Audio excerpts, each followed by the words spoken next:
You know what time it is. That's right. It's time for Rivals Assemble, a Marvel Rivals podcast. I am your host, Mark Turcott, and you are tuned in here to episode 4. Oh my goodness. We are so close to the launch of this game, and it just continues on and on every week with so much stuff. This week we got Hawkeye's reveal. We have all the Season 0 content from the Imperial Protocol, and we're going to be taking a deep dive into the lore of Jeff this week. See what I did there? Yes. So we got all that plus more coming up here on the show. And to break it all down with me, as always, first up, Matt Clark. Matt, what's up, dude?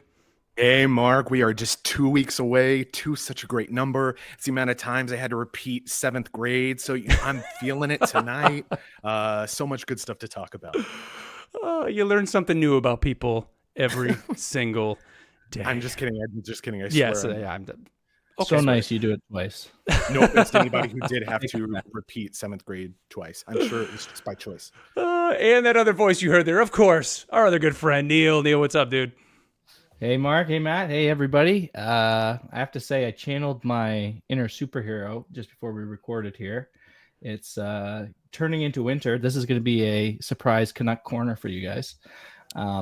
Here we have to change our tires on our car to winter tires for half the year because it's better in ice and snow.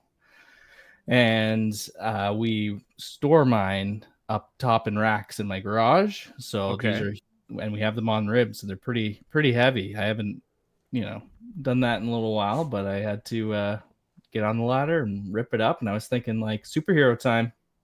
We're moving tires. Nice. Let's go. Yeah. Are these tires with chains on them, or do they have like? Oh no. The big nubs. What is this, Sweden? No. That's what we do here in the States. I feel if you're in one of those states that gets a lot of snow, you just get chains on your regular tires. Yeah, but Matt, let's be honest. Like both of us living here in the South, like I used to live in New York, and it snowed like 6 or 7 inches. Like whatever, just get out there and drive. Here in the South, it's like just the threat of there maybe being a little bit of snow. Everything shuts down. People somehow can't drive. They're just sliding off over the roads. It's crazy down there. We're almost, it might be near, in a couple of months, it'll be like 10 years to the day that I got stuck in Atlanta 3 days during snowpocalypse. So I remember that all the roads were shut down. People were just getting out of their cars, right? And just leaving them. Yeah, just leaving them. Crazy. Walking dead. Crazy. Well, what's up, everybody? Welcome here, episode 4 of Rivals Assemble.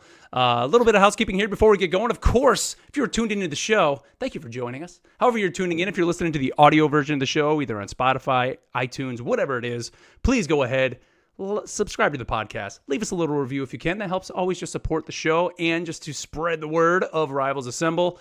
You can also catch the show live, usually on Thursday nights, over on Twitch and now on YouTube as well. Both. We are streaming to both platforms now live as we are doing this.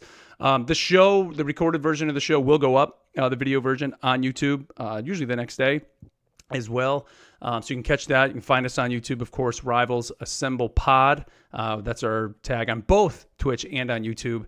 And if you want to follow us on Twitter, or we just created our Blue Sky account as well. You can follow us there at Rivals Assemble. So we'll have all those links down in the show notes. And of course, if you want to be a part of the show, which we do have some great questions here later on in the show, you can email us, rivalassemblepod@gmail.com. And of course, reach out to us through all those other platforms. So guys, let's jump in here. We got a packed show. Let's jump into our new segment that we call the Not So Daily Bugle News. J. Jonah Jameson here. All right. Well, we're sitting here as we're recording this. What are we? 14 days out? Just about, right? 14, 15 days. Just in 14 days, 1 hour, 53 minutes, 44 seconds. Okay. That's a little specific, but okay. 14, the exact number, the exact age I was when I farted in gym class. Oh, how about that? So everyone heard it. So we still have, 5 more heroes on the way, but we did get a big reveal of a hero who was being teased for a little bit that he was on his way.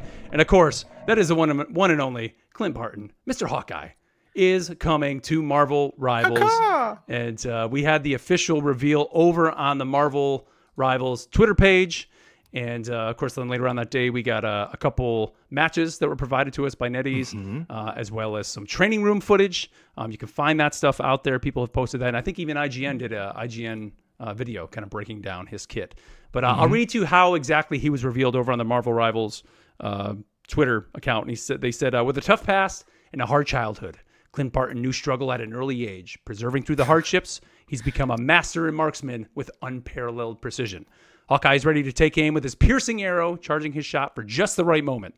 Prepared to fight anyone at any distance, his blast arrow is sure to wreak havoc to those who dare try and get close to him. Deflecting his enemies is certainly no easy task, but he's ready to prove himself and take on the challenge. So, what do you guys think of Mr. Hawkeye now entering the battle here? He looks dope. Wait, are we talking his kit or just straight up aesthetic? Art. The Aesthetic. art is Definitely. Whew. He looks hard. Like this It's getting guy hot in is here. Woo. calm down.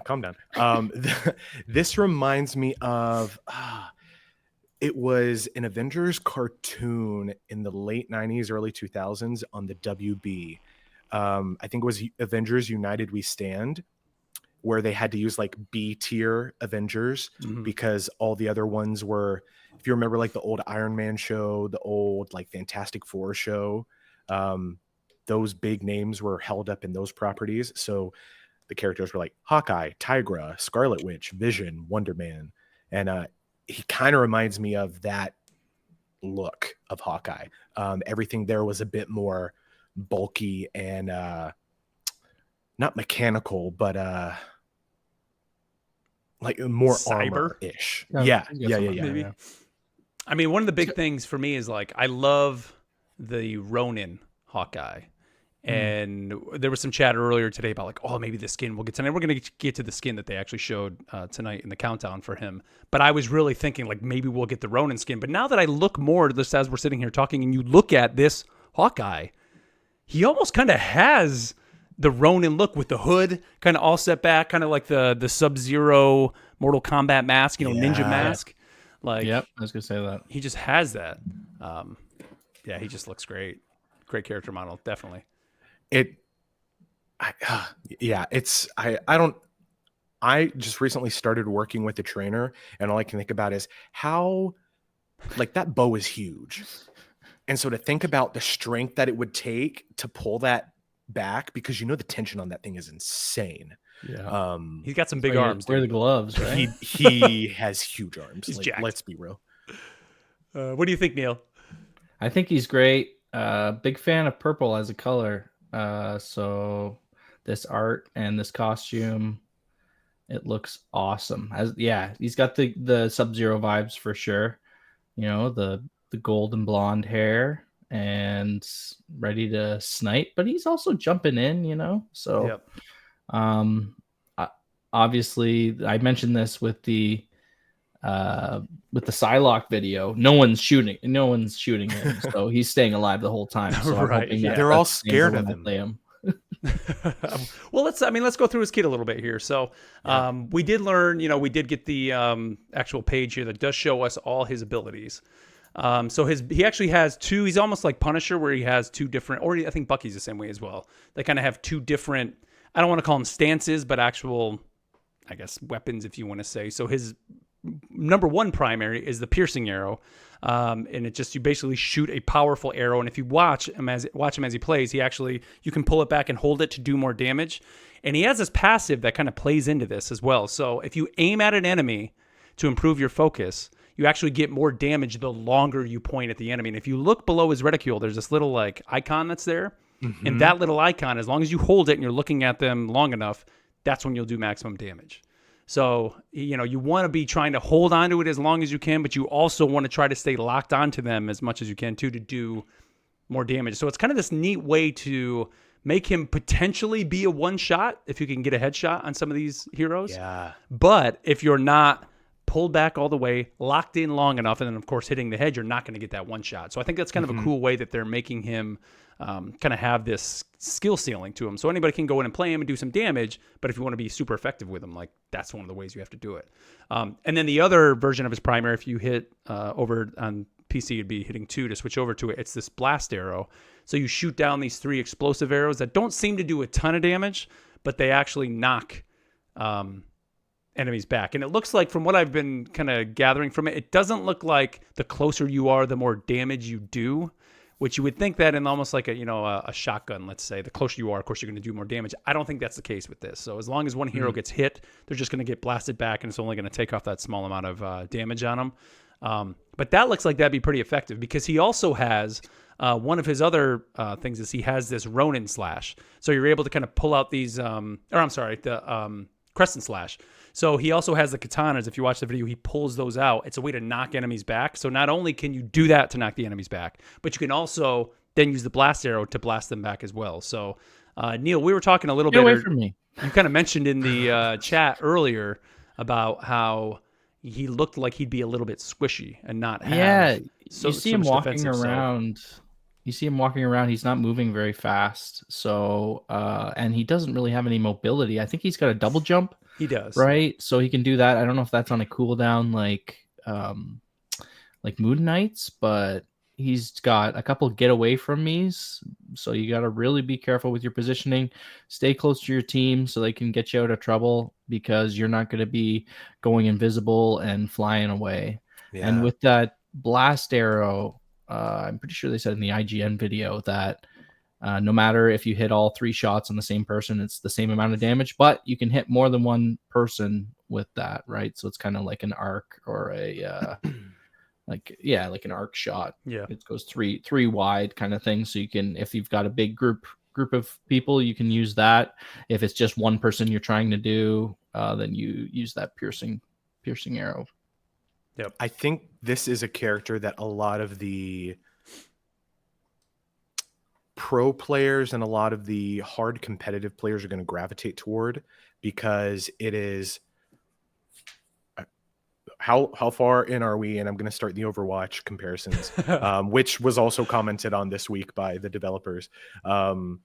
It's like a splash of Genji, a splash of Hanzo, with like the cockiness and movement of a Widowmaker, because Widowmaker doesn't have crazy mobility except for her grapple. Mm-hmm.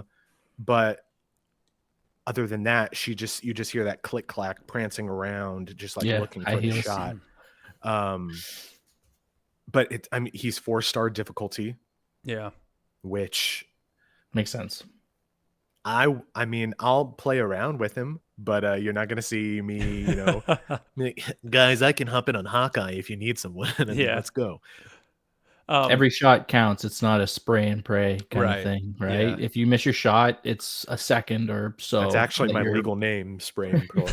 So, for you to reload. And I think with that focus thing, it's if somebody is on your reticle, it charges faster, but you'll still be able to charge if they're not. So it's all about keeping locked on, as you said. Right. And there's purple energy that shows too, which look pretty awesome. Yep. He does. So he does have the double jump. That's kind of like his major mobility, but he also has something pretty interesting, this Ronin slash. So his melee, which is VMPC, he's able to swing basically his katanas again, and it deflects all incoming projectiles.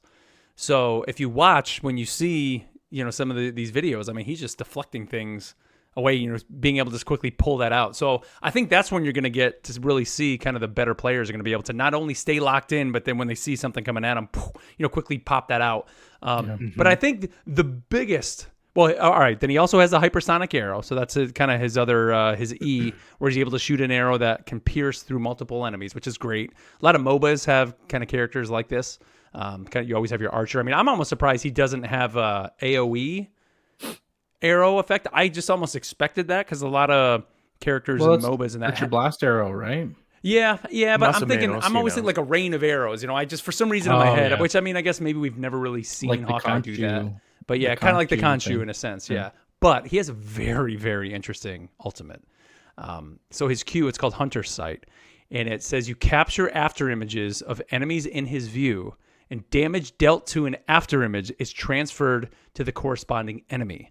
So this thing in motion, essentially, like he'll be looking and he sees like 3 enemies on the screen. The minute he pops this thing, the enemies start to try to scatter. But even though they're not there literally is like a little purple hologram or literally an after image of these characters. And all he needs to do is just pop those, and every bit of damage he does to them hits the enemies as well. And on top of that, your archer's focus is locked in and you are firing at a faster rate. And you're insane. just, so it's like you almost don't sounds have to scary. be. Yeah. So that's going to be a great cleanup ultimate right there. It's like if you couldn't run from the Bastion ult, Yeah. It's like the first thing everybody does, or the first thing you hear when you hear the Diva ult line. It's just like run, but get behind a wall, you know, or just get like a double jump ready. But you can't escape this. I mean, basically, if you see Hawkeye and you hear that alt pop, you're probably already dead. It's too late. Yeah, like you're already dead. But that's, to me, that's great because that fits with the character. Like that's just such an awesome thing to add for him. So, I don't know, man. Like this, so cool. Even looking at the key art for Hawkeye, like this isn't,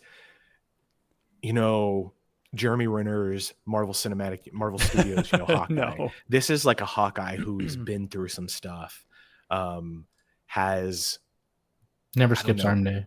Yeah. Well, that too. Like his arms as thick as my leg. Like, let's be real. It's, I don't know. It's just like everything in the kit is so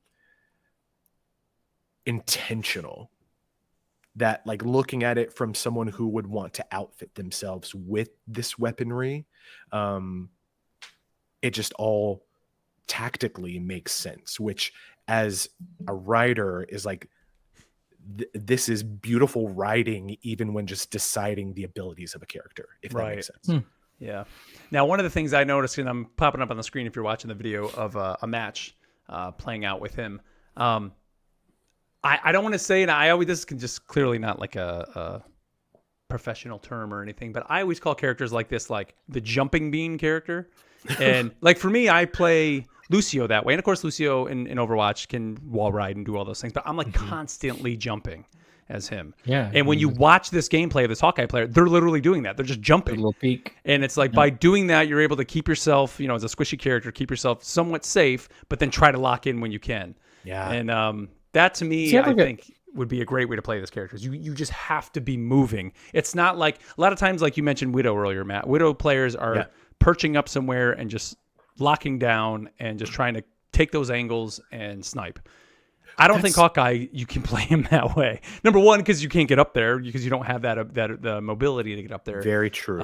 But he just seems like you're just not going to want to play him that way. You want to constantly be moving and just keep peppering. He even seems like, we even mentioned the Hanzo analogy in Overwatch.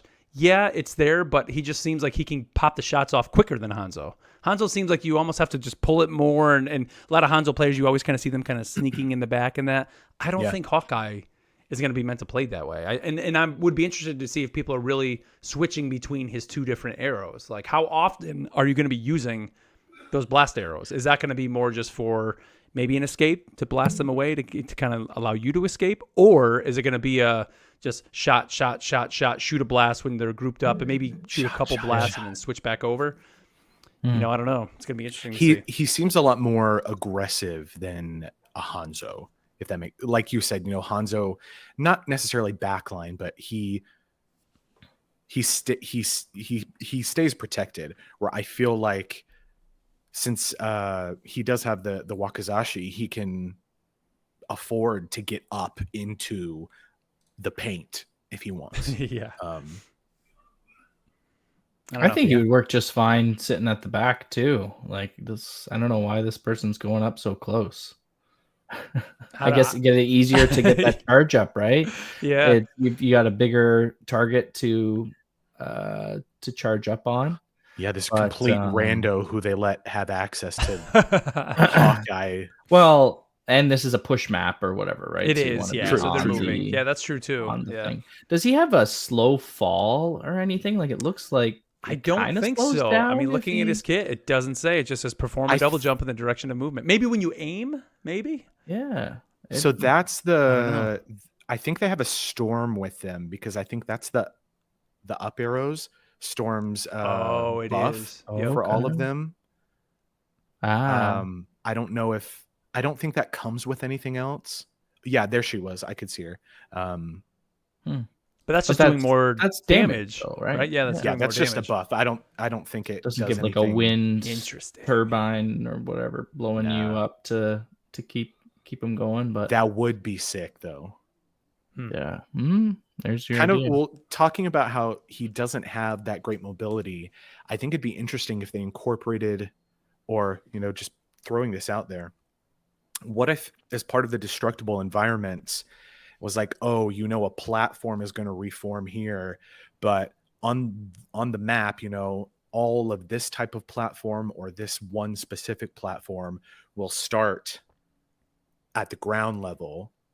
Ooh, And then it moves up. So kind of giving you an opportunity to get a vantage point if Elevator. you are someone who it wouldn't operate like that. Like once it reforms, it's fixed. But when it's reforming out of that, destruction, that's your one chance to get the vantage point. That'd be so sweet. that could be forcing people to either grind away at that HP that we talked about last week for all the environmental things. I don't know. Yeah, so do the blast arrows do more damage then? Would we assume than the regular just piercing arrow? I mean, I would assume it would, right? To environments? To environments, yeah. Probably. Not to enemies, but environments. I mean, in theory, it should, right? Based on kind of what it is, but blowing up the wall. Yep. But blowing up the wall. Yeah, just once again, man. I mean, they're just knocking these characters out of the park. One thing, I don't know if you mentioned it, with the hypersonic arrow, it goes through shields. Oh, so does it really? I don't think I noticed that. They mentioned that on the IGN video. So shot through the heart. So I'm thinking right there. I'm thinking like, what, Magneto, Doctor Strange. Yeah, he's he's straight up an assassin. Yeah, would it go through Groot's wall? Maybe not. I don't know. One thing too, and listen, I saw this one in the training videos that Nettie's had sent over. There's one when he's using the hypersonic arrow, and there's a little robot that kind of like goes in the sky, and he goes by, and he shoots the hypersonic arrow at that robot, and the robot falls. And I couldn't tell when you watch the tracking of the little AI robot. I couldn't get another angle to see because he's just moving, and he's kind of moving erratically to kind of like he's the training robot that you're meant to kind of just follow with your aim. Right. Yeah. So I couldn't tell if the robot actually was being knocked out of the air by the hypersonic arrow, which almost makes sense with the name of what the arrow is, but it doesn't say that on there. And so I couldn't really get clarification on that. But I was like, if you have the ability to take down flight enemies, so a Storm, Iron Man that's just hovering, just characters that are just literally hovering in the sky, Doctor Strange, shoot one of those arrows and make them like ground them, that's huge. Yeah, that's a big thing. Which again, they Storm out of the sky, fly again. But what if you knock them down and it has like a 1 second cooldown before they can get back up in the air? Or Scarlet Witch, like that's imagine huge. All these Scarlet Witch ults that are going to get killed by a Hawkeye. Yeah, like, pure good. So don't quote me on that, but when you watch the training room videos, you see that, and so I don't know, like that might be a thing. Which I think would be sweet because if you think about it, what do we have right now that counters that? The only thing I can think of is the Penny Parker webbing. They get webbed up and they fall down like that. That's I've done that to alts, and I want to even say even if you have an Iron Man that's just flying, just doing his regular repulsor blast, if you web him up, he gets webbed and he falls. But I think this would be Hulk leaps. Does that the webbing knock him does? Down or no? The webbing does. It stops him in his place. And he just wherever you hit him, he kind of like they all get like webbed up and just go right down. If Hulk leaps into a flying guy, does it knock him back? I don't know. If Hulk falls in the forest and no one's around, does it? Now, if a Hulk is in his ult, a Hulk in his ult, grabbing them, you can grab him in the sky. You're ulting it. You're Hulking it. Be great. It's great. Brother. But yeah, Hawkeye looks awesome. So let us know your thoughts, guys, on Hawkeye. And I'm sure we're going to be talking more here, not only about him as we get some more details, but some of the new heroes that are going to be on the way. This week, the IGN First train continued, and we got a great article diving into Season 0, which we've been told already. We knew was coming.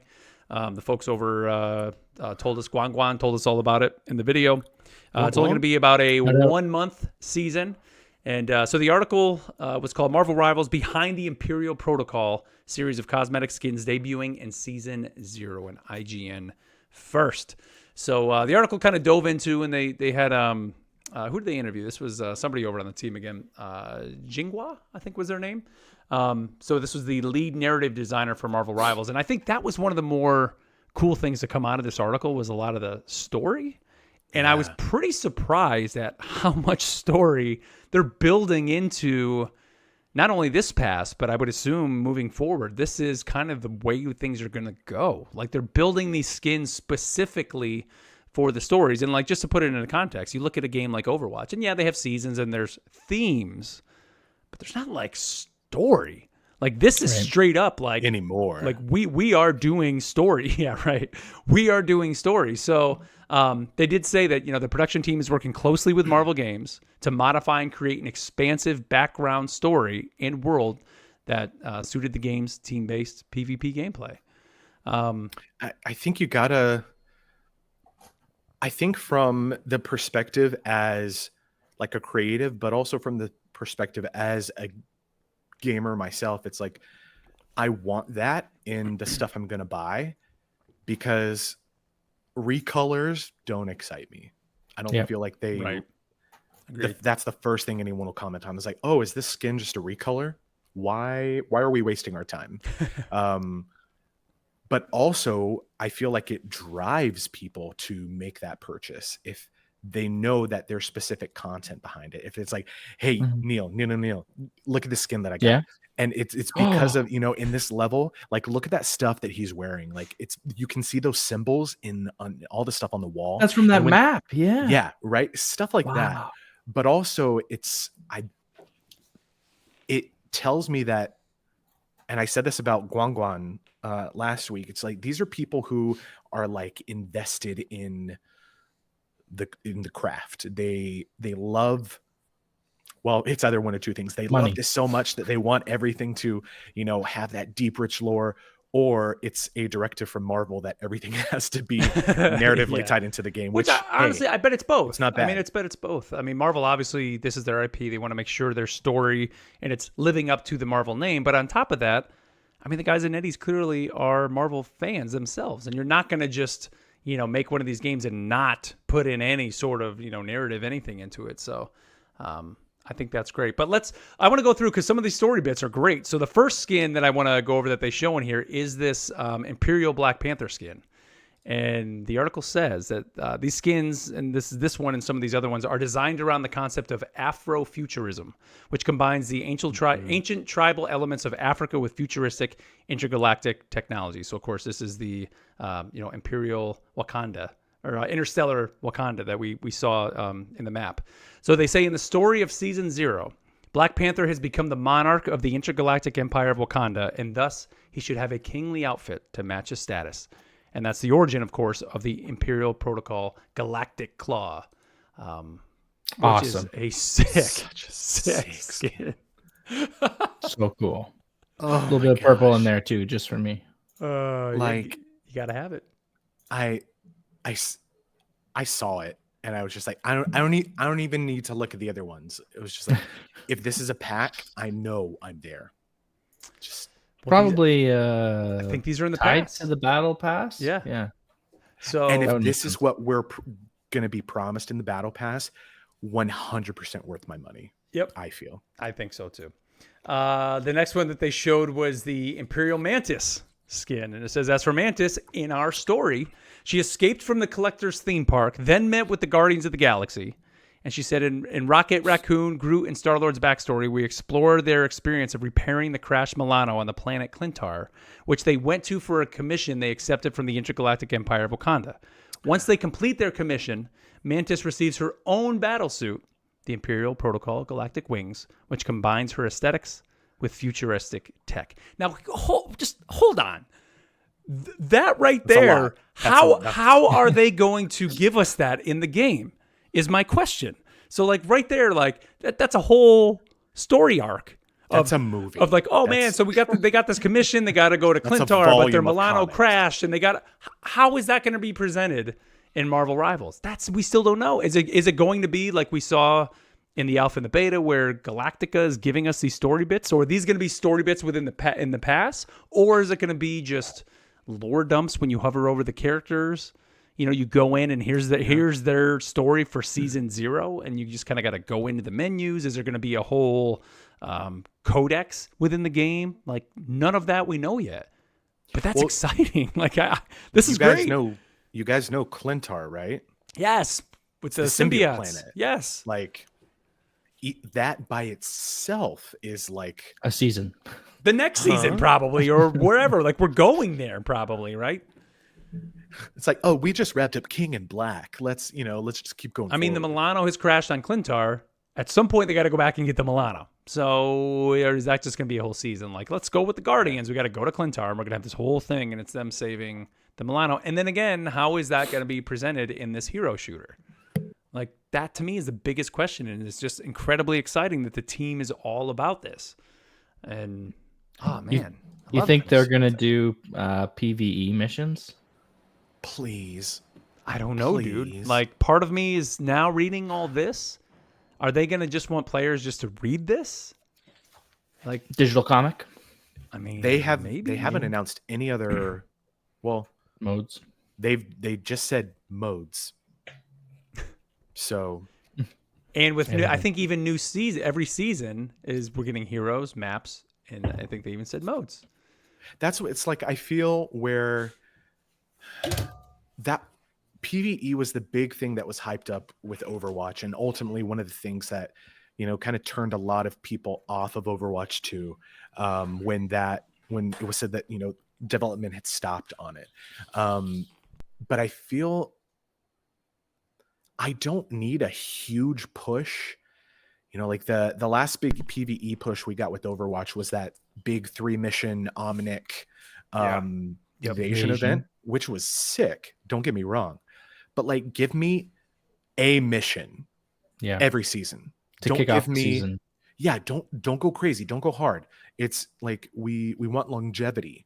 Like, I don't need you to give me, a 3-hour experience every season. Yeah. Just give me like something that I can keep replaying and, and I mean, I could see, I mean, when you boil down what some of those Overwatch missions really were, they were just kind of like basic horde modes, essentially. Yeah, 100%. But I think even if you just took that model and put it into Rivals, and even if you did it where the first week of the season, here it is, introducing the story of the season, and maybe you can have it playable, even if you wanted throughout the whole season. But then at the end, do a wrap-up mission to it, and trickle throughout the battle pass, audio logs, all that stuff, and then at the end you kind of have the wrap-up mission, and so you're always tying these things together. And with all these heroes already having their kits kind of built out that give you the power fantasy of playing as these heroes, I don't know. I think it's just almost a no-brainer, I would think, for them. And if it's not in there at launch and they're not thinking about it yet, I think they would be crazy to not be thinking about it, because I think that would really push people just to play it more. Because,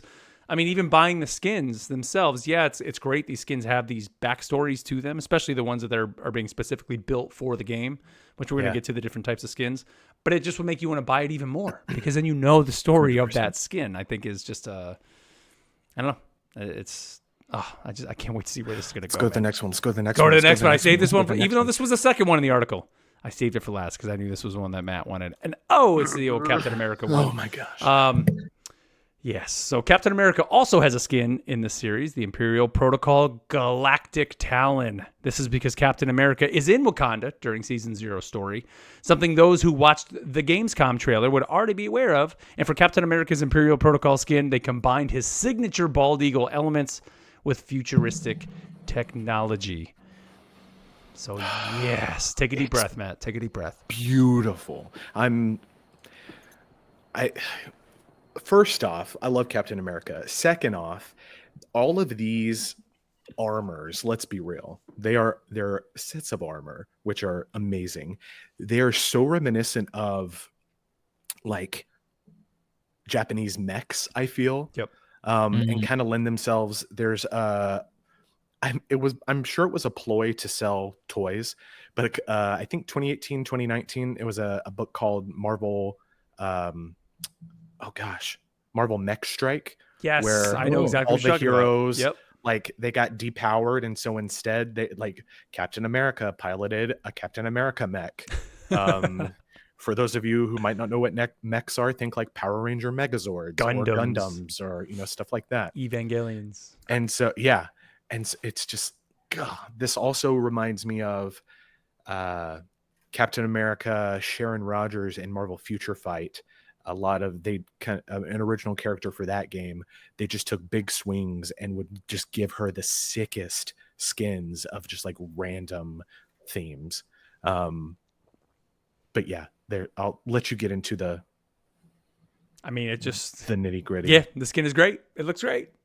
And one thing that they did mention here when they were kind of showing off, because these were the only 3 skins that they showed, but these are not going to be all the skins that will be in there. They said it's not limited to just those 3. A new hero who is launching later and plays a role in this story will also be getting one of these Imperial Protocol skins. So we know we're guaranteed at least 4 of these Imperial Protocol skins.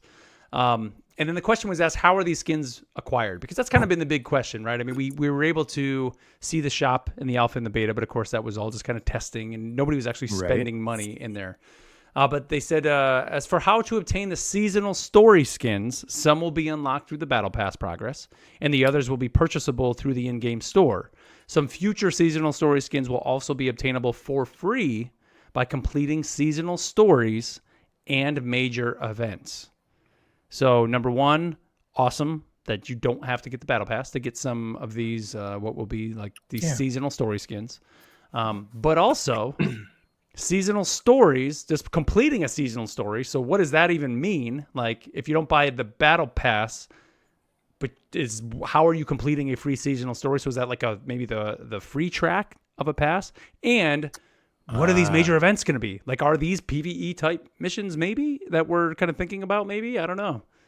Or maybe like play 5 games. It could be something as simple as or that. maybe it's like Fortnite. Log in between Thursday and Sunday to fight fight Doctor Doom. Right. Or like in this story, we have to they have to fight to get the Milano off Clintar, right? Like that's kind of the big culmination is like the whole thing is for the Guardians to get the Milano. So you have to fight. You got to kill Null to get to the Milano, and then of course the next season, Null comes to take his revenge, and everybody gets Venomized skins. That would be cool. Yes. Do it, except for Jeff. What? Oh, you would think so. Just you wait, my friend. But yeah, so that was pretty great to see. They also mentioned, I guess, a setting of the intergalactic empire of Wakanda. And they said, is this a new concept or something already in the comics? Could you introduce it a little bit? And we talked a little bit last week, but they did go into it and say that, it's in the comics, the 2018 Black Panther. I can actually like vividly see that cover too of them kind of jumping. I think I have it actually here. I have a box of comics next to me. I think it's in there. But T'Challa sent a team of Wakandans through a temporal anomaly, and they would spend the next 2,000 years establishing a second Wakanda in another galaxy. And this Wakanda would become a super empire spanning several galaxies. And this concept inspired us as we expanded upon it. And it was said in the comics that Wakanda's vibranium originated from a vibranium meteorite. With that as a starting point, we went on to write how the Wakandans found the source of the meteorite in the vibranium's origin, built a magnificent planetary orbital platform around the ore's mother planet, and finally migrated the entire kingdom into space. The outbreak of the time stream entitlement in Season 0 caused Chronovium to not only deeply merge with the vibranium's mother planet, but also affect the heart-shaped herb and the Jalia in yet unknown ways. The two leaders of Wakanda, Black Panther and Shuri, differed in their ideas for how to handle the situation, which in turn triggered the dispute in Wakanda. And essentially, I think everything I just said there is the basis for Season 0 of Rivals. You think Shuri's the unnamed character?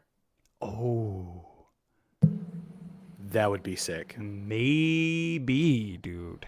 What would her kit even be?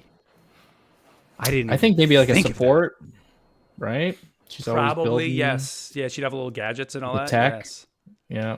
Give people armor and like bots that could switch between heals and damage, kind of like a Moira-esque, maybe. I don't know. Oh man. Or it might be like a Wakanda enemy type, right? Because we do have enemies. I mean, it does say that her and the Black Panther are differing and how to In the handle the s- situation. story. Wakanda Civil War, like Her bed's in the game already, so That's right. Shuri's bed is in there. right. They just took a little tour of it. Yeah. So, do you get a She's got her boost if you stuffy go in there there. and you're her? I don't know. It'd be kind of weird. Um, Change costumes. moving on. They said that there were going to be 5. This is we're getting away from the story now. There's 5 different types of skins that they're producing viewers just dropped. for the game.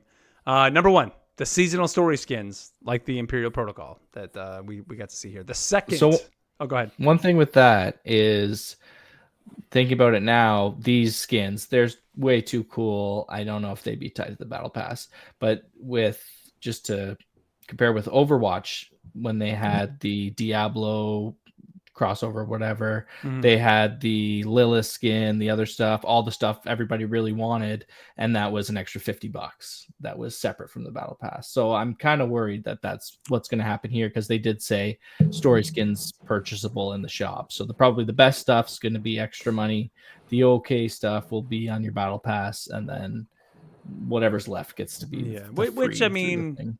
that is par for the course, right? When it comes to these Pessimist, games, yeah. I mean, that is what it is. What it is.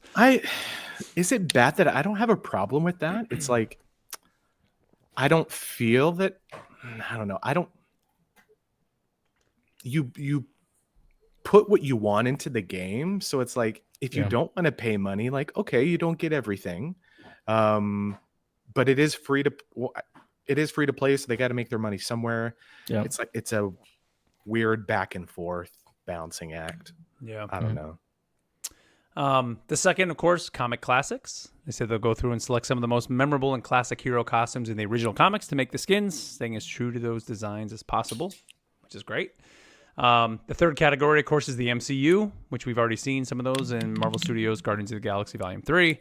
It says those skins are inspired by the movies and TV shows. Now, we do know, as far as I think what Guan said, is we are getting a MCU Pack? Marvel Studios Guardian 3 pack, right? So that could be one of the packs that would be Right. in the skin. So that would be kind of an analogy to what you just said about Overwatch. That could be the Yep. $50 pack where you just get all these skins, or you can buy them piecemeal maybe if you want. The fourth category is popular themes. So I think we saw these in the alpha and the beta with like these 1872 kind of steampunk. Rocket Yeah. had one, Iron Man had one. So they're going to kind of look at just different themes from movies, games, books, things like that people think are cool, essentially, it seems, and kind of create skins based off those. And then the last category, and this is exciting. Ice Cream Captain America. This is great, is festive holiday skins, some of which can be obtained for free in seasonal stories and major events, and others which can be purchased. So they Done. did say winter events may be more inclined towards snowfall and other wintry concepts. Very safe answer. I Who love gets the it. Santa hat? Who gets the Santa skin? Hulk. Ooh. I don't know. I want Iron Man to have it. The hat? Maybe they all just get a hat. Who gets the okay? Hulk gets the beard, right? He gets No, like the too long Santa beard. You know, it doesn't like fit him properly. It's just kind of like dangling. Jeff is going to have the Rudolph nose. Oh, definitely. Jeff has to be Ooh. Rudolph for sure. I love these holiday skins. There was in the game Paragon, which now you can play it as predecessor. The fans kind of put the game back out. They put out these holiday skins, and the one character, Richter, he's just this big, massive guy, and he would have these chains that he throws out. And for his Christmas skin, he's just covered in Christmas lights, and he would throw Nice. like the chains That's were literally sick. Christmas lights, and it was like one of the greatest holiday skins in any game I've ever seen. And like awesome. I still just when I play as Richter, I just rock that skin just because it's just so awesome. That's I'm the person who will be like, oh, it's Thanksgiving. I need to be switching all my skins to holiday, and I actually need to do that in Overwatch because like the Diva skin, like the mech is part sleigh, like Santa's sleigh, and it's just like, Sweet. of course I'm gonna do that. But I Like, mean, as Bastion, you can sing Jingle Bells all throughout the year. Which All I, year. I do it literally every All game. match. All match All long match, too. all On top year. of that, you can be Bastion as Bumblebee from Transformers singing Jingle Bells, which I like, do almost daily. top tier. Yep, anytime. So it's great. I don't recall, like there's sprays and voice lines, right? So Yep. do you can customize each hero? Sprays, yeah, there are not voice lines as far as I know in the game. I think the only Yeah. there was emotes, so they did have like I remember the characters would all do like a heroic pose. But you know what? That's one thing they haven't mentioned at all in this article. All we've seen really talk of is skins, nothing cosmetic like that. I mean, they did say, I think like, I think Guan actually mentioned like some cosmetic goodies or something. He said, and I took that as the sprays, the player icons, that would be showing your level and stuff like that when players are looking at your name on the scoreboard and stuff. But he didn't mention emotes. I don't need, like, I know it's become a thing that people expect, but like, I don't need emotes and sprays. Like, if you could amp up your skin game, which is a weird combination of words to say. Come on, it was a family-friendly show. Skin game. And that was even creepier. I'm on a list somewhere. If you can up that, the level of the quality of your skins. Thank you. Your in-game skins. Increase the quality of skins that you're delivering. Shut that stuff to the side. I feel like they're more like loot box filler, right? That's where it comes from. Those they used to have loot box, and you can't just get it full of skin. You need something else in there.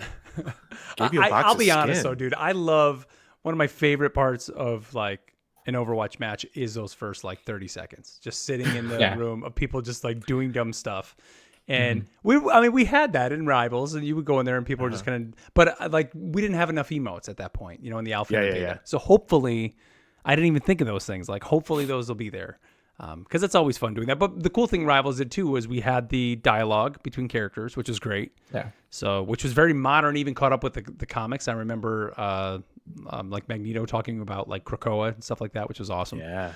But then also that's like the age of Krakoa is over, so it's over now, right? So I guess it's not even not relevant now. Current. But also there were little Easter eggs around those starting points, which I mean Overwatch does the same thing. But like I love that stuff, like just taking the time in the beginning to kind of go around and look at that. So hopefully we'll be getting some of that. But overall, go check this article out. I mean, I think diving into some of that story stuff and kind of just now we really get to wonder like how is that stuff going to be conveyed in the game. But it kind of gives us a nice little start to the story. So interested to see kind of where that's going to go. We also got this week a Wakanda map trailer, which I mean we did of course get this revealed last week. I think on last episode we talked about this. The IGN first I think had this, but Marvel Rivals themselves actually put this out now, so they put it out over on their Twitter feed, and it just kind of gives you, I don't even want to say a walkthrough. It's just almost like just this gorgeous set piece of many of the just beautiful locales on this map. And so this isn't the same, or it is the same. It is the same locations, just different locations. Because remember, this is like a 3-part map basically. So so there's not a 4th part or a new map. Yeah, no. These are all locations in the only other map or setting that's ever made me go wow like this is and all those trees and stuff. I don't remember that from the walkthrough. I'm gonna sound like an idiot. In Destiny, the tower or the the tower is just looking out and like at the seasons when it's either like there was the invasion, or like the celebration when you finally, finished the most current campaign or whatever, and just the epic ways that they were able to change the settings. Like this is the only other game that I've been like, oh my gosh, that is beautiful. Yeah. There is at the very end of this trailer too. We're not going to go too deep into this because I know there's a lot of speculation, but they kind of give you the splash screen of showing Marvel Rivals, and there's a couple different icons that kind of pop up. And I've seen a lot of chatter of people saying this is kind of teasing the different gods that are at play here, and that maybe that's what Doom, one of these time stream Dooms, is kind of messing with, and that he's messing with the gods, and ultimately that's going to kind of culminate in, wherever the overarching story of Rivals is going. But I don't know how much is kind of now having that IGN first article and then not having them really mention too much about that yet in there. But of course, they could be hiding some of that. I don't know if we should even waste any time on that right now. Yeah, you know what I mean? I feel like that also makes this story so much more complicated. Right. by like pulling in gods.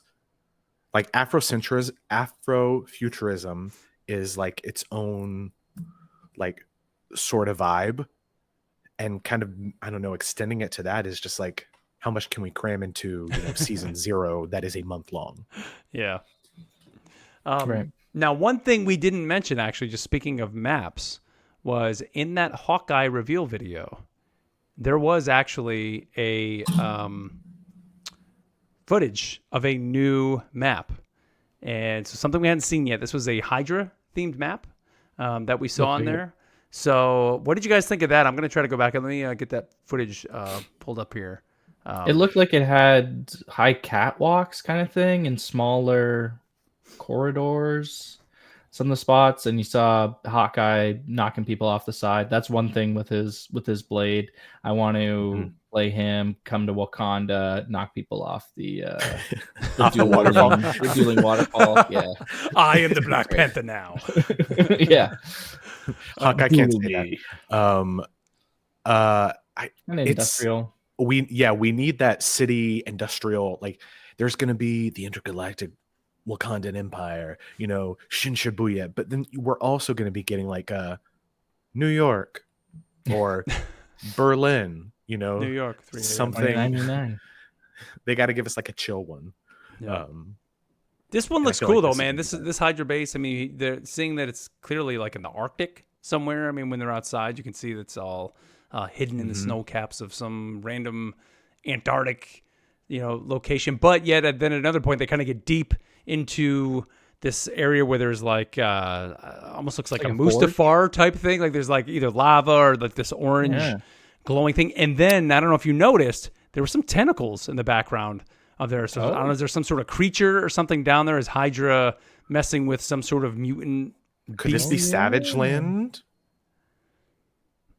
Like, I don't know. Work through the levels. What I don't know. I love games with like a tower mode where it's like, just working your way up or down, Yeah. Trying to clear every level.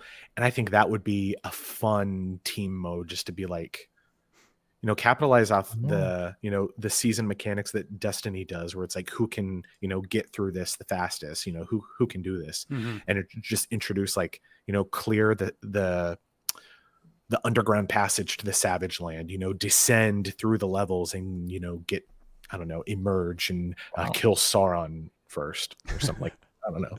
It's awesome. All right. So yeah, go when you watch the reveal, this was the I think the reveal they put up of Hawkeye on the Marvel Rivals Twitter account. You can see that map. And hopefully soon, really hoping very soon, we're going to get some sort of reveal of the map itself and get more of a walkthrough and learn about the different modes, because there's no location on here where it looks like a payload. So this would be more like almost like a domination type. It was a capture the point. Yeah. You saw that there. There was one that they were battling over. Yep. So, awesome. But yeah, looks like a cool map for sure. But of course, as the march to launch continues, that means every single day we're getting new skins. We're going to kind of go through some of these. We did get yet another MCU skin, and this time we got the Loki Season 2 skin, of course, coming from Marvel Studios, Loki Season 2. What do you guys think of this one? I mean, it's a good one. Solid Loki skin. Yeah, I guess if you're a big Loki fan, this one may be for you. For me personally, it looks good. I don't think it's one that I would go out myself and purchase. Yeah. But part of that is just because I'm not a huge Loki player yet. But I have a feeling that if I get into Loki, that he may be one that I would keep up with. Some of these skin reveals in the key art where it's just kind of their face or their bust kind of thing, you don't get a full appreciation. Similar with the Magic one, or even you're right. Yeah, you're right. The Iron Man one. Yep. As soon as they showed a little bit of animation with that skin, I'm like, oh yeah, that looks pretty good. Yeah, dude. When you watch the video with Guan in it and you see the Superior Iron Man, it's just like, yeah, that skin is awesome, because you get to see all the effects, you see it in motion. So yeah, that could be like this Loki. I'm trying to remember in season 2, like the cape that he's wearing. Like if this thing is very flowy and just looks great in motion, that maybe this is the Loki skin to be rocking, like when you play him. Yeah. But speaking of until we get President Loki or Alligator Loki. Which President Loki, wasn't that the one that was in the alpha and the beta, right? Oh, Was it was. Yeah. Yeah, which still looked sweet. I mean, it still was awesome. But speaking of some of the key arts, looking awesome, Neil, dude. The Punisher 2099 skin. See, this is it. You get to see the whole redonkulous. thing. Get to see all his weapons. You know, Oh, it's so look at good. those greaves he's got on. This thing in motion. I think notably because this is like an original, having done some deep dives on some of these new skins. This is a little bit of a departure from the traditional Punisher 2099 in the comics. Okay. It's like their interpretation of it. So Pretty maybe sweet. that means like the ones where they just give us the head or the bust, that it's just like, no, that's just like we slapped it on. Yeah. Well, obviously not that. They took care and time. But this is like, really, we want to hype you up. Do their own It feel looks of great. it. This looks That's awesome. great. We also got a new Winter Soldier one, and this is the Revolution. So the man bun exists in Marvel Rivals. I saw people going crazy over that. And a lot of people saying that, yeah, this was their new boyfriend. I saw a lot of people already wanting to marry Revolution Winter Soldier. Which is, I mean, there's room on that couch. At least two, maybe more. Do you guys know anything about the Revolution? I don't actually. No, I don't. It's pretty controversial in the comics because they basically retconned Bucky's past in the last couple years. And this comes from his new storyline. So it's a 6 skin, don't get me wrong, but it's a controversial, got people divided on, how they feel about it. Well, it looks pretty good. I'll tell you that much. Yeah. The skin is pretty awesome. And then the next one we got was a new Cap skin, the one that I like to dub the He-Man skin, which I love it. 100%. This is Captain Gladiator, and it just looks so cool. It's essentially Cap on Planet Hulk, right? Kind of like through that whole storyline. Yeah, on Scar. Yeah, the skin is pretty sweet, but he does definitely look like He-Man, and I love every minute of it. Being a Masters of the Universe fan. It's gonna be hard to choose which one to wear, or maybe you can like pick favorites and it randomizes. Oh, that'd be great. Yeah, just like cycle me every match. I mean, it still kills me. Like I go back years ago, like when Fortnite first came out, and my kids were buying these skins, and I'm like, why are you wasting money? These skins don't matter. And then flash forward 5 or 6 years, and I'm literally like just throwing money at these games. Like, give me all the skins. I want them all. And with this game, I do. Just give me all. Just give me every single one of these things. Hey, if you're not buying physical comics to like fill up your house, buy the skin. There you go. That's right. I think that's the big thing with the third person action, right? This makes more sense to me than Overwatch spending money on that stuff, because you get to see it, you get to enjoy it, and everybody else, rather than just through I get it, Neil. I get it. Okay. Fine. But they knew, and I remember answering some of those questions about they had a survey or something. They're like, how do you really feel about third person? Is this cool for you? I'm like, yeah, because you can see what's going on. You see how you're outfitting yourself and all that. See yourself get knocked out a lot clearer. There you go. Or is that just me? Let's see. We also had a Namor skin from the MCU. This is the Marvel Studios Black Panther Wakanda Forever skin. Which again, a little zoomed in, so we're not getting the full garb, but I'm gonna be honest, like I just love the straight up Namor Marvel Rivals skin, so I don't think that I would be really jumping into this one. But it still looks great from what we can see. It looks like this is your summer skin. Maybe that's it. Yeah, right. when you're switching out your skin closet from summer skins, putting your lifeguard Mercy and your lifeguard Lucio on. When you're molting your skins. It's like, oh, let's bring out Marvel Studios Black Panther Wakanda Forever Namor. Bet. Perfect. I was a big fan of Namor in the beta. I think he might be one of my main range great. duelist kind of things. Yep. So I'm interested to see what other skins they get. And he's tied to Wakanda. He might have another skin in the season pack too, right? True. Season 0. Yeah, that's true. Yeah, he might be somebody that we might see pop up in there for sure. And then the final one, the one that came out here tonight as we are recording this, was the Hawkeye skin. And this was the Galactic Fang skin, which is yet another skin that Matt is just throwing every ounce of anything that can have any form of currency at his phone, at his computer, iPad, whatever he's got. Apple Pay, let's go. Tap, Let's go. tap, tap, tap, tap. Tap, tap, tap. That's how you're dancing. And notably, a Rivals original. Yes. Doesn't have a comic book tied to it. Marvel Rivals Season 0. First Love of it. So what I love about this is it feels so inspired by Japanese tokusatsu, which is like armored heroes like Kamen Rider or Space Sheriff or there's so many other ones, but like it's a specific vibe that Marvel, I think this fits into that category of this goes along with the set, the Imperial Galactic Protocol. Yeah, I wonder if this is the one they were talking about. I mean, it might be. Yeah, now that I'm thinking about it, it could. Well, but did it say a hero? Well, yeah, hero not revealed. So yeah, it is. Well, there goes Shuri. There goes our idea of Shuri. Oh. Sorry, girl. Womp womp. Unless there's another reveal that we don't. Could be. Yeah, true. But yeah, it's just so good. That's all. Yeah, it looks great. He looks more like a ninja in this one. I was actually chatting with a creator earlier today about the idea of like either customizable skins. And this was when, again, me dreaming about the Ronin skin that I'm sure we're going to get at some point for Hawkeye.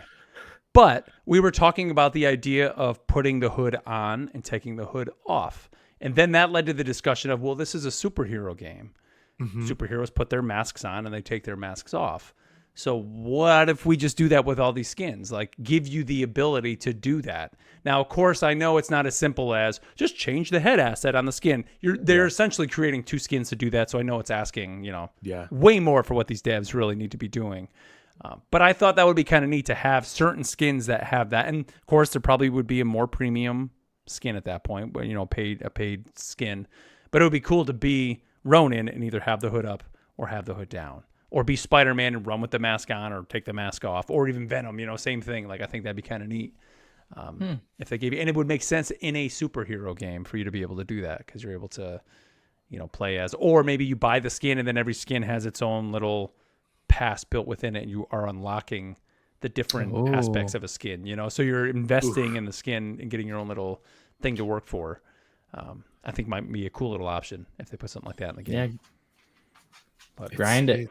It's so good. Gosh, I just keep looking at it. Yeah. Is this going to be like a date? Well, this may be 100% in the past. I mean, I know we're all getting the pass, but yeah, looks great. All right. Well, that's pretty much it for the news this week, guys. Of course, next week I know we're going to have the more countdown on the skins, but if we only have, Hawkeye was number 14 in the countdown. So we still, as far as we know, have 5 more heroes? We got a question later on. We're going to get to all that, but pick up the pace. Yeah, we're there, man. Like we're very, very close. So running out of time. What if it's like what if they're just like, oh, it's the Stepford Cuckoos from X-Men, and they're just like all 5. Sorry, that's it. Season 0. That's all we get, and they all play exactly the same. Yeah, that's it. Nothing special about their kids. You have to buy each one of them separately. They're premium.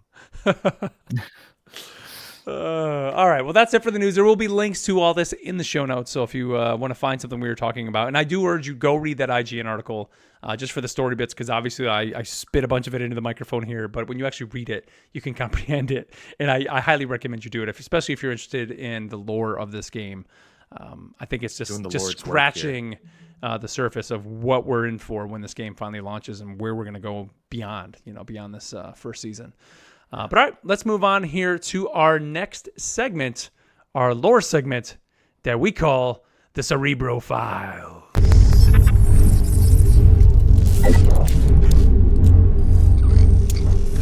All right. Well, this week, my friends, we are taking a little trip into Funland with our good friend Jeff. So with this today, we are talking about Jeff. We're taking a dive in with Jeff. If you're watching the video, I do have a great video of Jeff on the screen. Actually, hold on.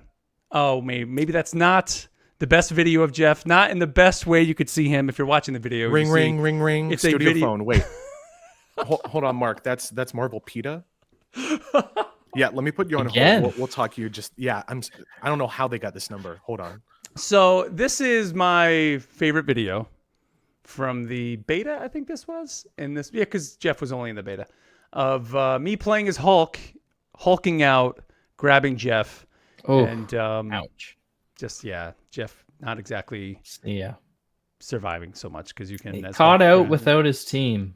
Yeah, You know? I actually just ran him down. I think is what happened in here. I grabbed him, Yeah, slammed, yeah. but he didn't die. As- If you notice, he gets slammed and then he gets up and then I just give him one little punch at the end to get the knockout. Because he's got the power of 'Cause he's God full and health. anime on his side. Right when you grab him. He is, yeah.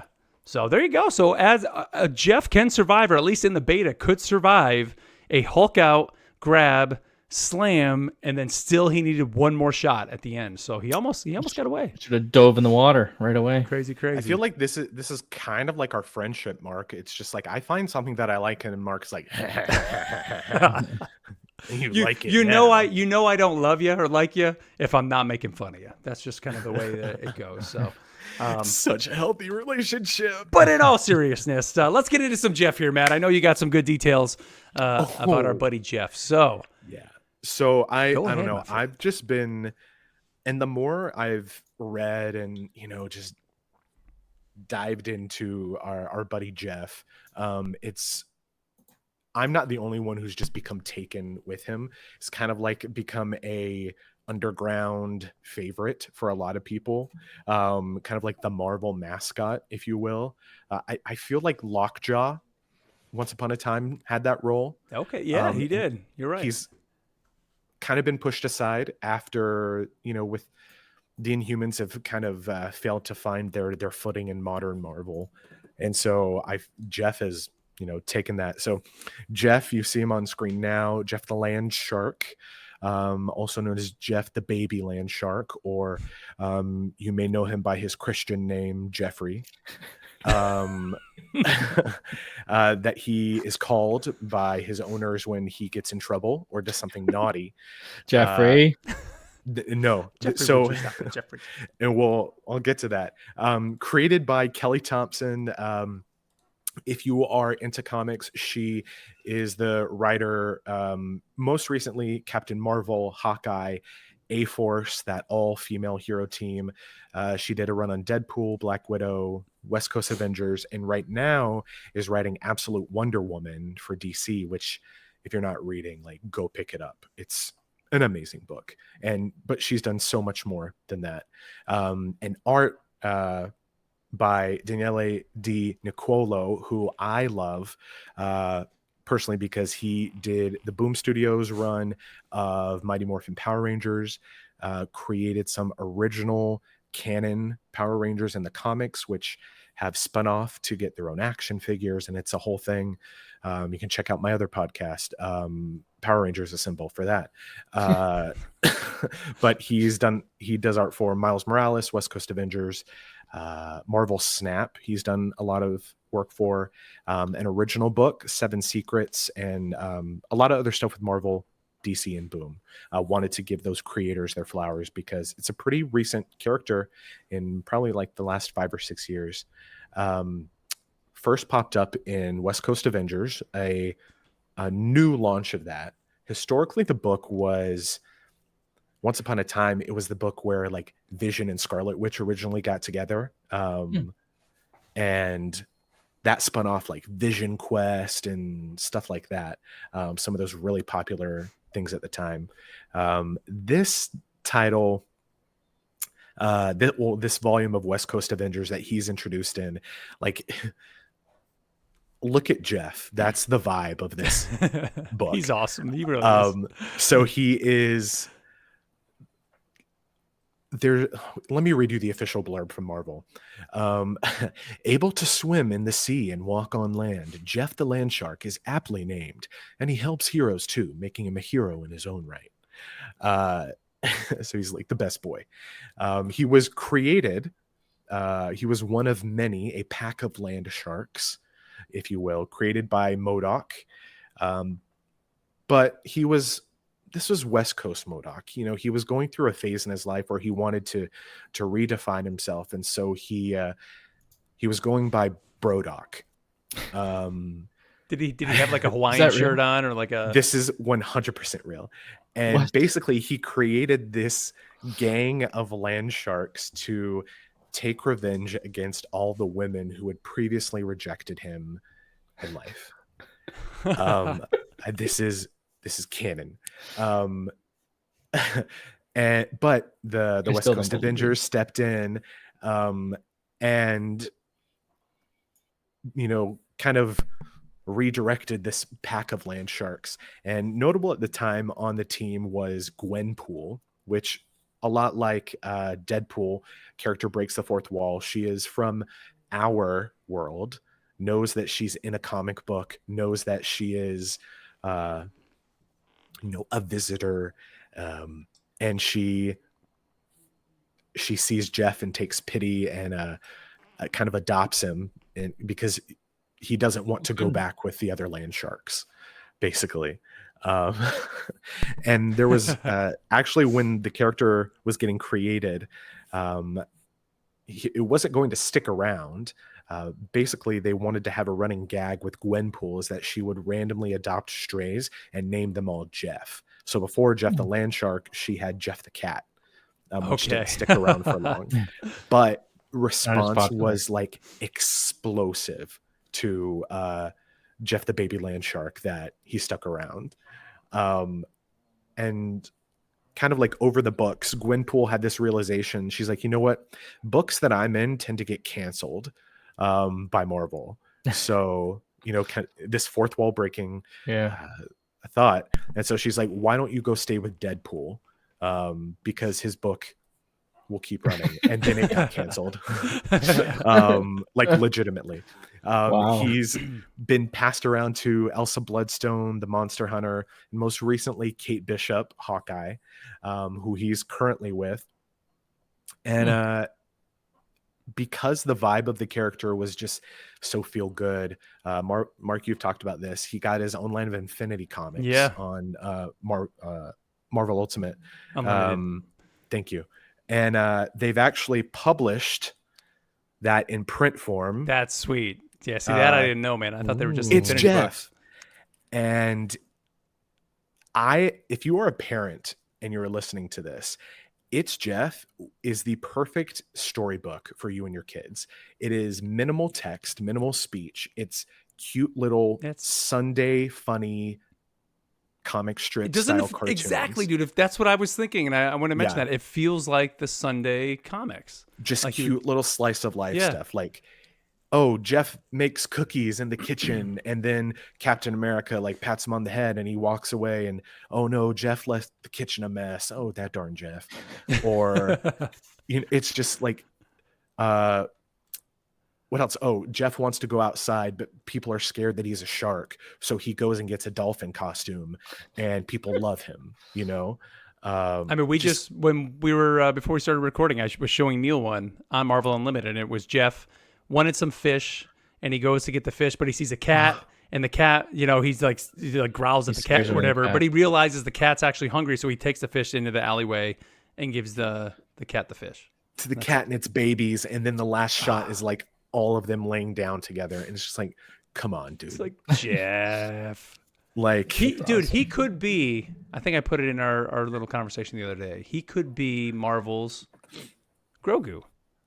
Like what Grogu has become for Star Wars, Jeff, if they put him in like an MCU movie somehow to some extent to like give him that broader notoriety, he would become the plushie. He would become the sticker on every car. He would be all of those things that Grogu has become. He could be that for Marvel. Put him in the next Guardians movie or the next Thor movie or whatever, and then He's I don't perfect. need him in a. I don't know. I don't want my Jeff to go mainstream too soon. You know. Okay. I don't know.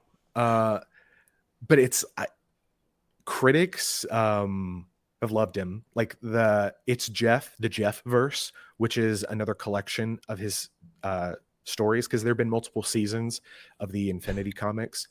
It won best humor at the Eisner Awards this year. Wow. He's like Which is Ziggy. You know the huge. Ziggy comics? He's like he's like a Ziggy. But also, and I don't know, just so many good things. But yeah, Neil, especially, I feel like your kids would love. Going on the Christmas list. It's told me. Jeff. What's It's your Jeff issue 1, promo and code? it's a thickum.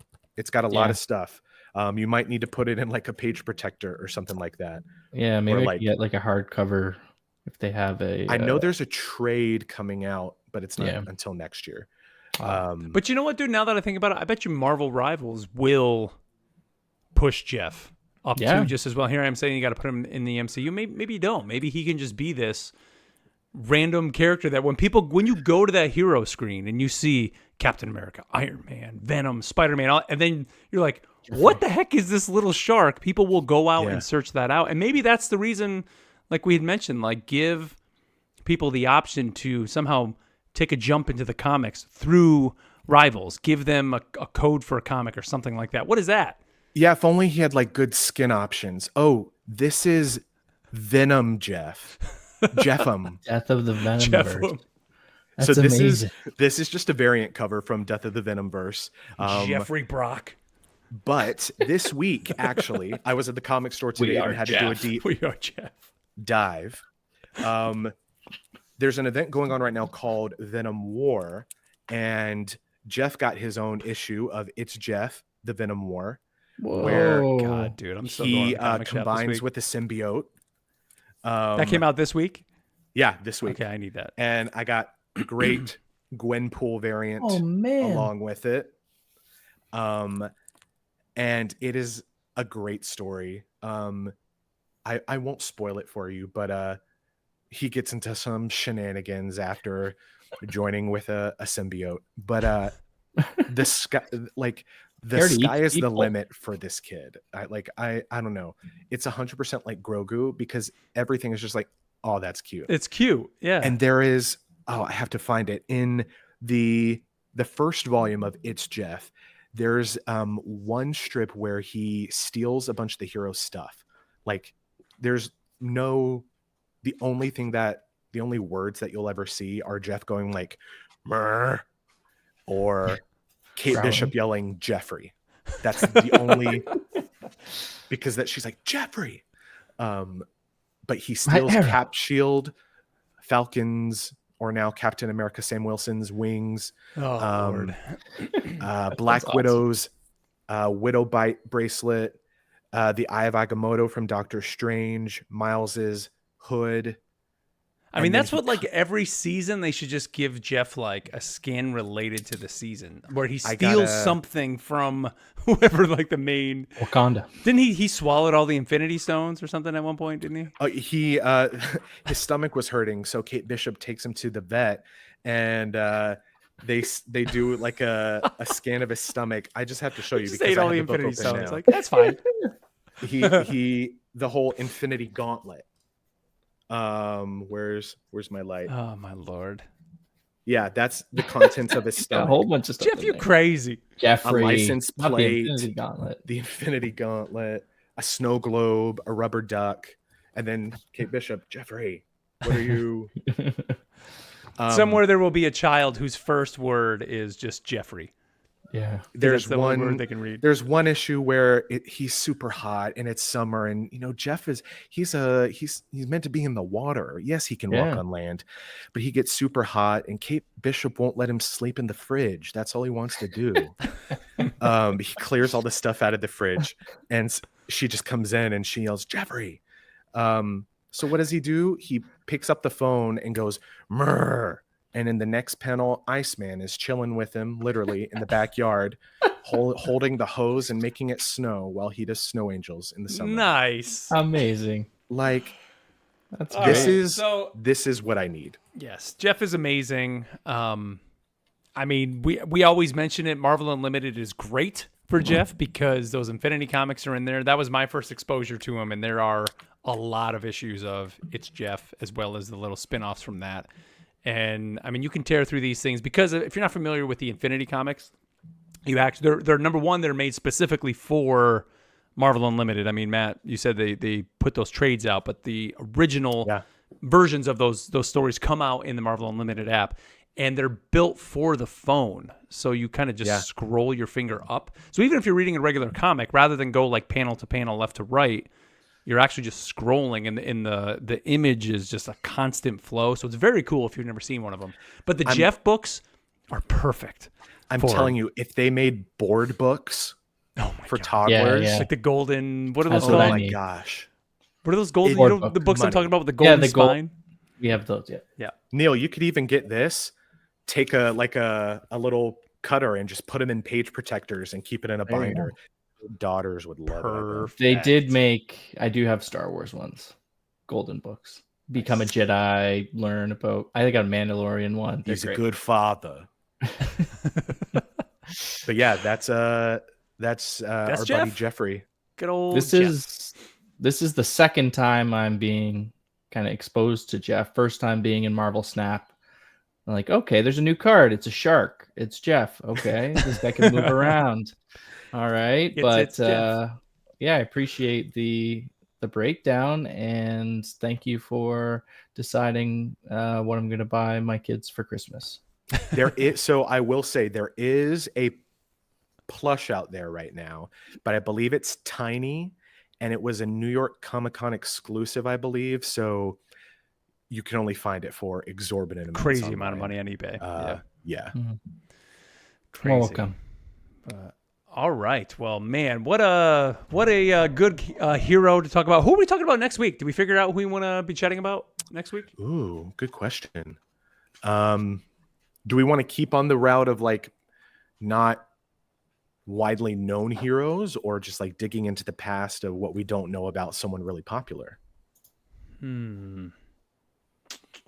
Because there's Luna Snow that's not super Why don't we do well Luna known. Snow? Because I think that's one a lot of players probably don't know her backstory and who she is. Yeah. And I think that going into the game's launch, that would be a perfect character to talk about. So people know going in, like, okay, here's her story and kind of how it fits in with all the greater Marvel. Yes. I was there on the ground floor when she debuted. So yeah, we'll be talking about Luna Snow next week. So yeah, we'll be jumping into that. But all right, well, let's move on here to our final segment of the show, or part of the show where we get you involved in our email segment that we call What Ifs.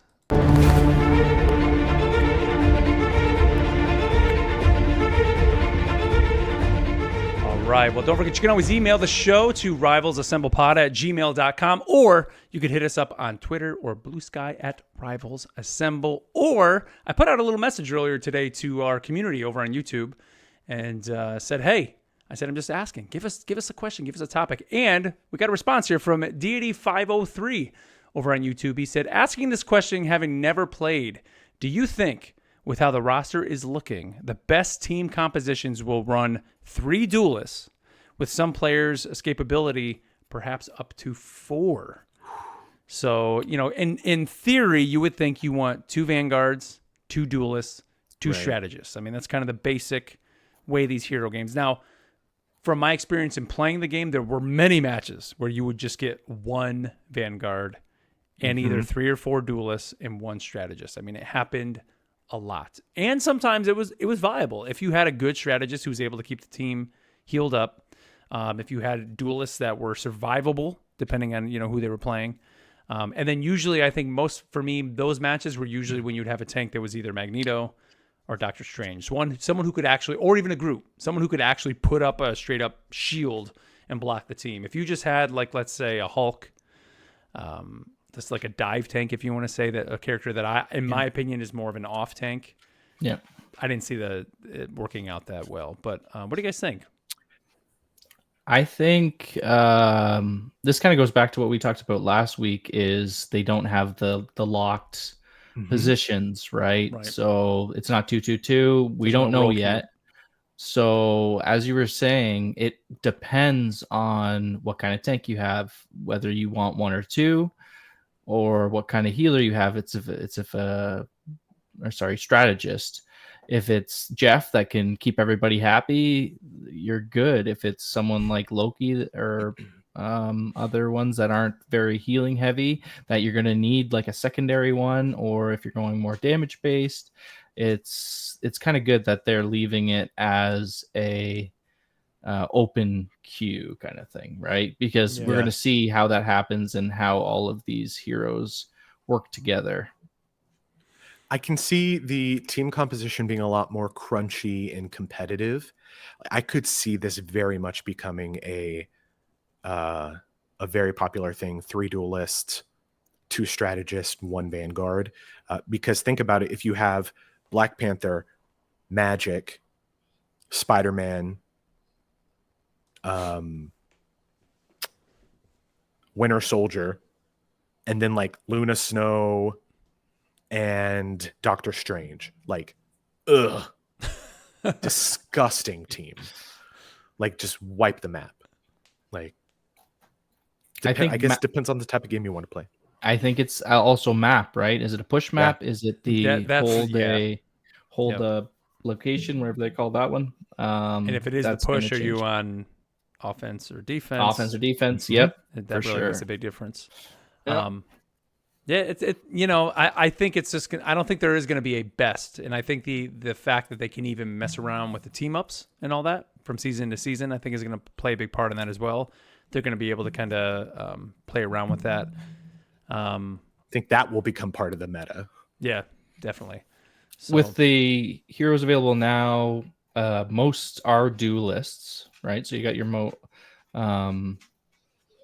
mostly like your options are there, and then they have kind of different types, right? You've got your melee, your quick get in there guys, your poke types with the long range. So minimum 2, I would say, no matter what, with a short range, long range. 3 sometimes if you've got a good tank, and 4 if you're looking to steamroll and everyone has good survivability. Yeah, I mean, I would think if you have 2 strategists, 3 duelists, and like 1 vanguard, you would be pretty good. As long as that vanguard, I would say, is not like your off tank. But even then, if your strategist is good, if it's someone like a Jeff who can kind of hang with you, or even like a Rocket, because Rocket to me is, I think, the easiest strategist to play for players in terms of just the straight healing. In terms of his damage and all that, maybe not as much, but if you just kind of link up with somebody and you can run with a vanguard and then have another strategist in the back, you could probably just have 1 vanguard, and then you could get your 3 duelists, and that would be probably a pretty good comp. Because I would think of it as like your 3 duelists are the ones who are pushing, and then your vanguard might be, guarding your strategist in the back and taking care of those people who are coming for the cart, maybe. When you watch the IGN video on Hawkeye, he's teamed up with a Doctor Strange, and there are many cases where that Doctor Strange is just standing in front of him blocking him, and that Hawkeye is just pinging those shots. Here I talked about, the match that we got, the ones he's playing like a jumping bean. It's kind of the flip side in that IGN video, now that I'm thinking about it, is he's literally, that Doctor Strange is standing there just guarding him, and he's shooting right through that shield nonstop. And Doctor Strange is actually, I think that is a very smart pick, because he's got that ability where he develops all that dark energy and then can just explode it out. Yeah. And so it's like, if you do have someone who's penetrating that shield and getting close, then it's like, okay, fine, then I'm gonna just go boom, and wipe you out right here. Yep. I don't know. Good. We're just gonna have to see how the meta plays out with that. But GD503, thank you for sending that over. And again, just send us better question than topics. GD502. One more email we got. This one came to us from Mr. Gordy, and he said, with only 14 days left until launch, any guesses on the last 5 heroes to be revealed? I'm just gonna throw. Yeah, go ahead. I was gonna say the only one I'm gonna throw out there, and like, to me, if this hero is not in the game from the beginning, and there has been some discussion I've heard of this hero, but I have not seen any confirmation, and I can't tell if this is more people just with like pie in the sky and kind of the no-brainer. Tinfoil hats. Where is Wolverine? Yeah. 100%. Where is 100%. Logan? Like, why is that? Why have we not seen anything? Like, he is the one that is so just. He has to be in the game. Like when you have Magneto and you have, I guess Scarlet Witch, you could say. I mean, I guess think of her more as an Avenger, but like, where are more of the X-Men? Like, we need more representation. Like, I could even see a Cyclops.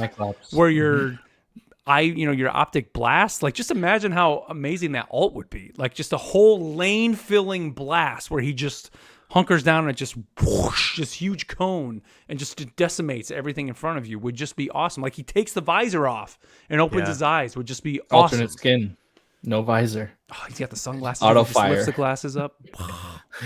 He is the turret. That automatically fires. So 100% believe that Wolverine will be one of them, but I could actually see him not as well, because there are so many characters who they already have rolling out at launch that have abilities that I feel would be very present in Wolverine's kit. So how do you make him different? And how do you make him stand out to make people want to play him other than the fact that he is Wolverine? Or do you need that? I think you do need a assassin type. I mean, I guess the only character that I would think of he would play like is Black Panther, because Wolverine to me would play like, if you've ever played Smite, there's a character Loki in that, and he's just a straight up assassin. Or any MOBA, you always have that assassin character, and to me Wolverine would be that. And he's not going invisible or anything like that, but he's able to bleed when he hits you. You're bleeding because he's going to slash you.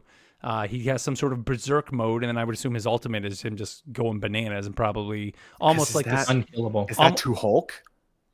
No, because you're justifying it with the claws. It's more like slash damage as opposed to. I mean, I guess we're talking like D&D terms. There is it slash damage? Is it Piercing maybe, damage? Yeah, like piercing damage, whatever. Magical.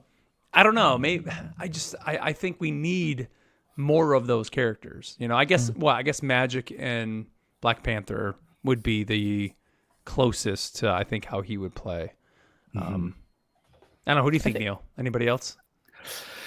I think they need more strategists. As I was saying earlier, one might be Shuri, and she can buff up other people. I think we need somebody else that's like a more support role. I think a Invisible Woman, some sort of Fantastic Four in here. I mean, I was even thinking like a Mr. Fantastic would be cool, where you're able to kind of just shoot the arms out, and then he can do a shield where he pops up, like just looks like a giant, thin version of himself, and he's able to kind of shield things. I think would be kind of cool. But I think Invisible Woman would be cool. You're able to kind of, think of like how, what's her name? Zarya in Overwatch. You're putting those bubbles on people. She's kind of doing that, putting up her big shield, and that's more her support. And somehow there's like a healing bubble and then a protective bubble, or every time she puts a bubble, it's healing. I like Invisible Woman when she's more, when she's more of an attacker. I don't know, like when Sue Storm gets like dirty in the comics with like her abilities, when like she creates fields or like tosses things them inside people and just like pops them, or like puts something around their head and chokes the air out of there. It's like, yeah, I want you to get creative with that power, Sue Storm. You're not just Invisible Girl, you're Invisible Woman. You are the OG. But yeah, I could totally see that. What about a Silver Surfer? Oh my gosh, that'd be sweet. Yes, because then you could get a Silver Surfer black skin from the comics, which is so good. I actually have a list of ones that I thought of.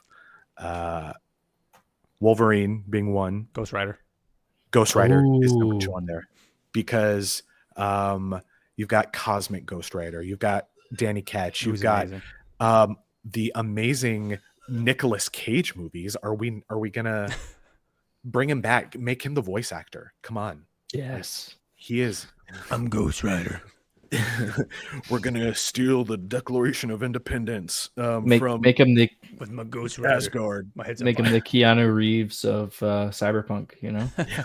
Get him off on stage. There You're is. awesome. So this is one speculation, but this has been a long time. I think ever since like back with like the alpha of people talking about Ultron being a character, because we don't have, you think about it, we don't have enough villains in the game. Like, I mean, who technically is the villains? I mean, I guess you could say Magneto, I guess.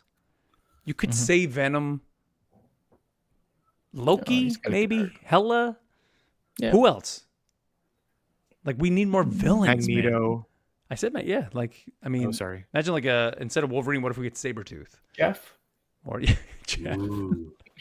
Jeff submitted it. Who else you got, Matt? Who else you got on the list? I've got Black Widow because I think she's an easy. But there's also a lot of variants that they could reskin her with, that they could pull from other games. One that I personally would like to see, and I think would be a good strategist, would be, strategist or duelist, Valkyrie, the Jane Foster Valkyrie. That'd be cool. And that could, work her in with Thor and Loki and Hela if you wanted to do, team ups, cycle through stuff there. You could give her a Mighty Thor skin as, like a season exclusive thing, and, just kind of play with her abilities there. And then, so yeah, those four. And then I held out a spot for an original character. Ooh. Okay, dude. Yeah. Whether that is like Galactica or Galacta. I'm like, what's her? Is it Galactica? It's Galactica. I'll accept either. Okay, sorry. I thought that I was like having a stroke for a second. Or maybe the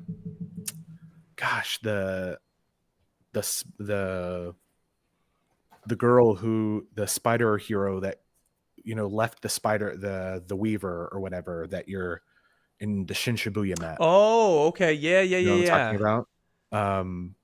You know what? I never thought of that, like an original character. I mean, just the fact that they are introducing Luna Snow into this game, an original Marvel character from a Marvel game, right? She wasn't in the comics, and I mean, she is now.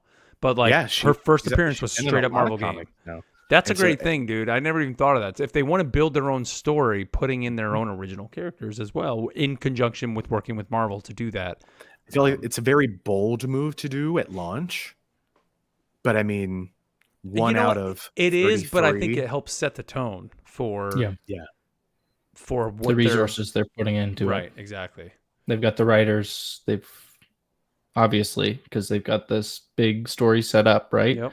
They're want to throw in some new characters or new variants of other characters. Wow. It's a multiverse. Anything's possible. A couple quick ones I just thought of. Season 1, when they go for the Venom stuff, give me Carnage. There's a villain I'd like to see. And then you can even go with Scream. Yeah. Give me a pack of Bring them in. Kid Venom. Yeah, I think that would be great. And then maybe as another strategist, Ironheart. That would be a good one. Or War Machine. Like, give me some more of those characters, right? Yeah. What? Oh, I'll refocus here in a second. Focus, man. Focus. What if we did get Lockjaw as another? That'd be cool. Support, or a strategist. I think that'd be your team just like running around with Lockjaw and Jeff, just like. I mean, they could even just do like a whole Inhuman season, man. You get Black Bolt, Medusa, and bring in Lockjaw, all that. They may do that. Yeah. Oh my goodness. But yeah, the sky's the limit. That's the thing about this game. I mean, they even mentioned it in one of the articles. There's like over 3,000 different characters that they can possibly put into this game. Right. Although I will say, you know what? I forgot to mention this when we talked about Jeff. I just received recently the new Marvel Encyclopedia. Right. Mm-hmm. Jeff is not in the encyclopedia. Oh, he's not under Jeff. He's not under It's Jeff. Jeff the Land Shark. He's not in the book. So what's the publication date? Check the October. Check the front. This is the brand new one. Came out in October. Oh, a couple months ago. So Last month. I don't know what we're doing Not over my there, encyclopedia. but I think I may need to send it back because it That's it. has something It's wrong with garbage. it because Jeff's not in it. Can't trust it. So that's right. But news. all right. Well, let's wrap it up there, guys. Here, as always, big thank you guys for tuning in. Don't forget you can always email us, rivalsassemblepod@gmail.com, and be a part of the show, just like those questions that you heard there. All right. Well, guys, next week we will not be recording the show live on Thursday, of course, because it is Thanksgiving here in the States. So happy Thanksgiving to everybody out there who does celebrate here in the States and around the world. Happy if you do Thursday celebrate meal. Thanksgiving, and yeah. Thank you. But we will be still doing a show next week. I think we're going to record it at some point during the weekend. So be on the lookout either probably late Saturday afternoon it'll be out or Sunday. But can't necessarily tell you when we will be doing it live. I mean, I think we still will do it live to Twitch or YouTube whenever we do it. Do it live. But again, yeah, you're doing it live. Just be on the lookout for that. Set up those notifications so you know when it is. Hit that like and smash that subscribe. Also, Matt, we didn't mention it. It's a nice shirt you got there, dude. Oh, this old thing, this Is that hoodie? official Marvel Rivals hoodie with the there's a logo on the back too. It's so heads up if you want some Rivals merch. I did pay for this. This is from Amazon, so it's their print on demand stuff. I'm gonna keep it 100 with you. It is a cheap black hoodie. That's too bad. That I probably paid a little bit too much for, but it is the only Rivals merch out there right now. It's comfortable, but it is not the best quality hoodie. Would you put it in the dryer or would you hang it up to dry first? Is the big thing. So Like, I actually did put this through the dryer because this is a PSA. You should always wash new clothes before you wear them. I don't want to hear anything otherwise. If you have another opinion, go tell somebody else because you're wrong. You should always wash new clothes. I washed it on cold, dried it inside out on low because that's what the instructions said. Yes, they are there for a reason. And it fits fine. The neck is a little cramped and I don't feel like I got a fat neck. But yeah, it's cool. So It looks You look cool though, pro. man. I want some Rivals gear myself. So they got a Jeff shirt. They got a couple different characters and hoodies, tank top shirts, cool. Awesome. All right, guys. Well, again, everybody, thank you so much for tuning in. And again, however you're tuning into the show, we do appreciate that. And of course, if you're listening to the audio version, be sure to subscribe over there or go check us out. Check out the video version of the show because I think that's kind of the best way to watch/listen to this show now. We're putting a lot of work into the production every week, so go check it out on see all YouTube. comics that Matt was showing Yeah, off. this is a very listener-friendly show. Yeah. Sorry, guys. But hey, we're kind of doing that transition to YouTube, man. I mean, we're all kind of more podcasters, and we're getting into this whole video thing, which I think is pretty awesome here. So again, everybody, thank you so much here for tuning in, and we'll be back next week. So until then, everybody, we'll catch you later. You sharking it. You sharking it.